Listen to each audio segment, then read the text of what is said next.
विधायक नितेश राणे द्वारा दिए गए वक्तव्य का मुस्लिम बांधवों की ओर से कड़ा निषेध व्यक्त किया जा रहा है और इसी पार्श्वभूमि पर अल्पसंख्यक राष्ट्रवादी कांग्रेस पार्टी शरद पवार गुट की ओर से पुलिस अधीक्षक मुमक्का सुदर्शन को एक निवेदन देकर विधायक नितेश राणे पर मामला दर्ज करने की मांग की गई।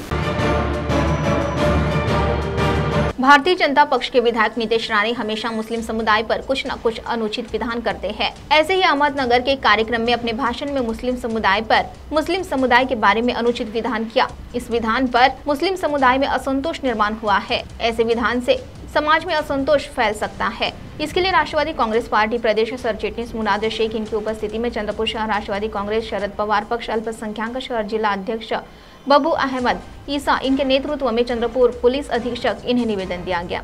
विधायक नितेश राणे इन पर अपराध दर्ज करे, इस संदर्भ में चर्चा की गई।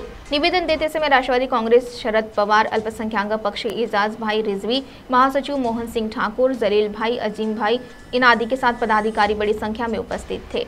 आज राष्ट्रवादी कांग्रेस पार्टी शरद पवार गट अल्पसंख्याक चंद्रपूर शहर तर्फे भारतीय जनता पक्षाचे बेताल वक्तव्य करणारे नितेश राणे यांच्या विरोधात गुन्हा दाखल करावा या मागणीसाठी एसपी साहेबांना शहरचे अध्यक्ष बब्बूभाई ईसा, एजाजभाई आणि त्यांचे सर्व सहकारी सोबत आज निवेदन देण्यात आले आणि आदरणीय एसपी साहेबांनी आम्हाला आश्वस्त केले आहे की अहमदनगरला त्यांच्यावर गुन्हा दाखलच्या वेळेस हे कागदपत्र आम्ही तिथे जोडू आणि त्यांच्यावर चांगल्या प्रकारे गुन्हा दाखल झाला पाहिजे अशी आमची जी विनंती केली ते त्यांनी मान्य केली। CTV के लिए प्रतिनिधि जावेद शेख की रिपोर्ट।